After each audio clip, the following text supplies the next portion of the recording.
PM Narayanan, വിദേശ മണ്ണിൽ ഒരു യുദ്ധം എന്നത് അമേരിക്കൻ ജനതയോ അമേരിക്കൻ സെനറ്റും കോൺഗ്രസുമോ ഈ ഘട്ടത്തിൽ ആഗ്രഹിക്കുന്നുണ്ടാകുമോ? ഇസ്രയേലിനെ പിന്തുണയ്ക്കാനും ഇസ്രയേലിനെ സഹായിക്കാനും ഇസ്രയേലിൻ്റെ ആവശ്യങ്ങൾ നേടിയെടുക്കാനും ഇസ്രയേലിൻ്റെ ആഗ്രഹ പൂർത്തീകരണത്തിനും സൈന്യത്തെ വിട്ട് ഒരു കളിക്ക് അമേരിക്ക ഇപ്പോൾ തയ്യാറാകുമോ? അതിന് വലിയ വില കൊടുക്കേണ്ടി വരില്ലേ ഡൊണാൾഡ് ട്രംപിന്? അത് സാധ്യമാകും, അല്ലെങ്കിൽ അതിലേക്ക് കാര്യങ്ങൾ എത്തും എന്ന് ശ്രീ PM നാരായണൻ താങ്കൾ നിരീക്ഷിക്കുമോ? വലിയ പ്രസക്തമായൊരു ചോദ്യമാണിത്. ഇപ്പോഴത്തെ സാഹചര്യത്തിൽ അമേരിക്ക നേരിട്ട് ഇടപെടാനുള്ള സാധ്യത വളരെ കുറവാണ്. കാരണം അമേരിക്കയുടെയും യൂറോപ്പിൻ്റെയും കയ്യിൽ ഓരോ യുദ്ധങ്ങൾ ഓൾറെഡി ഉണ്ട്. അപ്പോൾ ആ യുദ്ധം ആക്കിയതിന് ശേഷം വേറെ യുദ്ധങ്ങളിലേക്ക് അവർ കടക്കാനുള്ള സാധ്യതയുള്ളൂ. ഞാൻ ഉദ്ദേശിക്കുന്നത് റഷ്യ ഉക്രൈൻ യുദ്ധത്തിനെ കുറിച്ചാണ് ഞാൻ പറയാൻ ഉദ്ദേശിച്ചത്. പക്ഷേ ഞാനിതിനെ കാണുന്നത് വേറൊരു ആംഗിളിൽ നിന്നാണ്.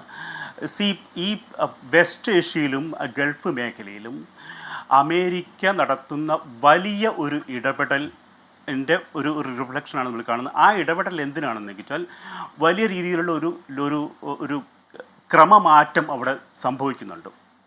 അത് അമേരിക്കയുടെ താല്പര്യത്തിനനുസരിച്ച് ഉണ്ടാക്കുക എന്നുള്ളതിൻ്റെ ഒരു ചടങ്ങാണ് ഇപ്പോൾ അവിടെ നടന്നുകൊണ്ടിരിക്കുന്നത്. ഞാൻ ഇത് കേവലം ഒരു ഇസ്രായേൽ ഇറാൻ യുദ്ധമായി ഞാൻ കാണുന്നില്ല. വെസ്റ്റ് ഏഷ്യയിലെ വലിയ രീതിയിലുള്ള ജിയോ പൊളിറ്റിക്കൽ ചേഞ്ചിൻ്റെ ഭാഗമായിട്ട് ഞാൻ ഇതിനെ കാണുന്നു. അതിനൊരു കാരണമായിട്ട് ഞാൻ ഒരു ഉദാഹരണം പറയാം. കാരണം ഇത് നടന്നതിൻ്റെ ജൂൺ മാസം 13 എക്സാക്ട്ലി ഒരു മാസം മുമ്പാണ് ട്രംപ് സൗദി അറേബ്യയിലും ആ മേഖലയിലെ സന്ദർശിക്കുന്നത്. അദ്ദേഹം സന്ദർശിക്കുക മാത്രമല്ല, ആ മേഖലയിലെ രാജ്യങ്ങളുമായി ഒട്ടനവധി ഉടമ്പടികളിൽ ഒപ്പുവയ്ക്കുകയും even defence agreement $142 billion defence എഗ്രിമെൻ്റാണ് സൗദി അറേബ്യയുമായി യുണൈറ്റഡ് സ്റ്റേറ്റ്സ് ഓഫ് അമേരിക്ക ഒപ്പുവെച്ചത്. അതുമാത്രമല്ല, സൗദി അറേബ്യയും മറ്റ് രാജ്യങ്ങളും ഏകദേശം 600 ബില്യൺ, ഏകദേശം 1 ട്രില്യൺ വരെ അപ്സ്കെയിൽ ചെയ്യാൻ പറ്റുന്ന രീതിയിലുള്ള കരാറുകളാണ് ആ മേഖലയിൽ അമേരിക്ക ഉണ്ടാക്കി വച്ചിരിക്കുന്നത്. അതിന് എക്സാക്ട്ലി ഒരു മാസം കഴിഞ്ഞപ്പോഴാണ് ഇവിടെ ഈ ഇസ്രായേൽ ഇറാനെ ആക്രമിക്കുന്നത്. ഞാനിത് രണ്ടും പറയാനുള്ള കാരണം ഇതിൻ്റെ ഒരു കോണ്ടെക്സ്റ്റ് തരാൻ വേണ്ടിയിട്ടാണ്. അമേരിക്കയോട് വിരൽ ചൂണ്ടി സംസാരിക്കുന്ന ഏക രാജ്യം എന്നത് ഇറാനാണ്. ഇതൊരു വസ്തുതയാണ്. അതുകൊണ്ട് അമേരിക്കയുടെ തലവേദന ഇറാനാണ്. ആ ഇറാനെ തൽക്കാലത്തേക്ക് അടിച്ചമർത്തുക എന്നുള്ള ഉദ്ദേശത്തോടു കൂടെ ഇസ്രായേലിലൂടെ അമേരിക്ക ചെയ്യുന്ന യുദ്ധമാണിത്. യാതൊരു സംശയവുമില്ല. അമേരിക്കയിൽ വെസ്റ്റ് ഏഷ്യയിലും അതേപോലെ ഗൾഫ് മേഖലയിലും ഉള്ള സ്വാധീനത്തെ നമ്മൾക്ക് ഒരു തരത്തിലും കുറച്ചു കാണാൻ പറ്റില്ല. വെസ്റ്റ് ഏഷ്യയിലെ എല്ലാ രാജ്യങ്ങളിലേക്കും അമേരിക്കയ്ക്ക് അവരുടെ മിലിറ്ററി കേന്ദ്രങ്ങളുണ്ട്.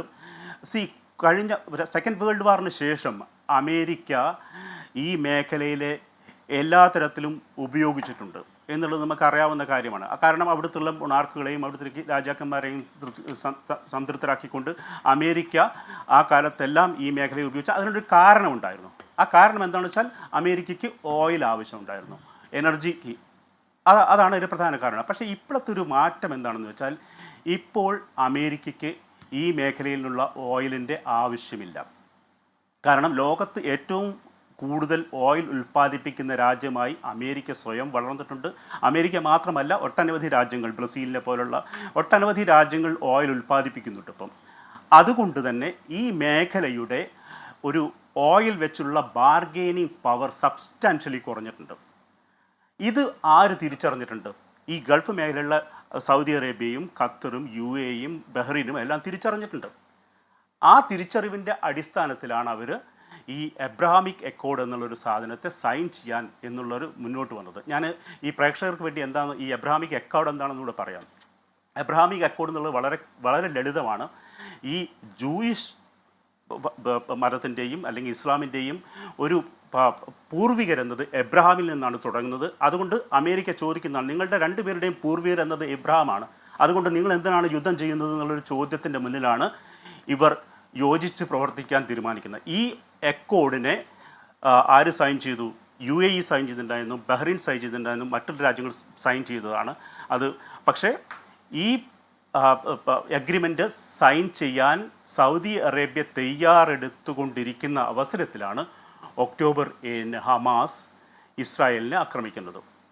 കാരണം ഇത് വന്നു കഴിഞ്ഞാൽ തീർച്ചയായിട്ടും അതിൻ്റെ ഒരു പലസ്തീൻ കോസ് പലസ്തീനിൻ്റെ പലസ്തീൻ എന്നുള്ള ഒരു കാര്യം ഇല്ലാതാവുമോ എന്നുള്ളൊരു ഭയത്തിൻ്റെ പരത്തിലാണ് ഇത് ചെയ്യുന്നത്. ഞാനിവിടെ പറഞ്ഞു വെക്കാൻ ശ്രമിക്കുന്നത് എന്താണെന്ന് വെച്ചാൽ ഇവിടെയെല്ലാം ഓപ്പറേറ്റ് ചെയ്യുന്നത് ഇത് നടത്തിയത് ഈ ഒക്ടോബർ 7 ഇത് ആക്രമണം നടത്തിയിരിക്കുന്നത് ഹമാസാണ്, ഇറാൻ്റെ പ്രോക്സിയാണ്. ഹമാസ്, ഹൂതി, അതേപോലെ ഹിസ്ബുള്ള, ഇതെല്ലാം ഇറാൻ്റെ പ്രോക്സികളാണ്.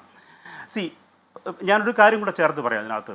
ഇപ്പം ഇറാൻ്റെ കാര്യത്തിൽ 1979 വരെ ഇസ്രായേലുമായി ഏറ്റവും കൂടുതൽ സഹകരിച്ച് പ്രവർത്തിച്ച ഒരു അറബ് രാജ്യമാണ് ഇറാൻ. അതിനുശേഷമാണ് ഈ റെവല്യൂഷൻ വന്ന് ആയിട്ടുള്ള ഖുമൈനിയുടെ ശേഷം റെവല്യൂഷൻ വരികയും ഇസ്രായേൽ ഈ ഇറാൻ ബന്ധം തീർത്തും വഷളാവുകയും ചെയ്തു. അതിനുള്ള പ്രധാന കാരണം ഈ മതത്തിൻ്റെ ജൂതത്തിൻ്റെ എന്താ പറയുക വിഷം വിതറി അല്ലെങ്കിൽ ഇതിനെ ഒരു ഹറാമാക്കി മാറ്റി. ഏതിനെ? ഇസ്രായേലിനെ.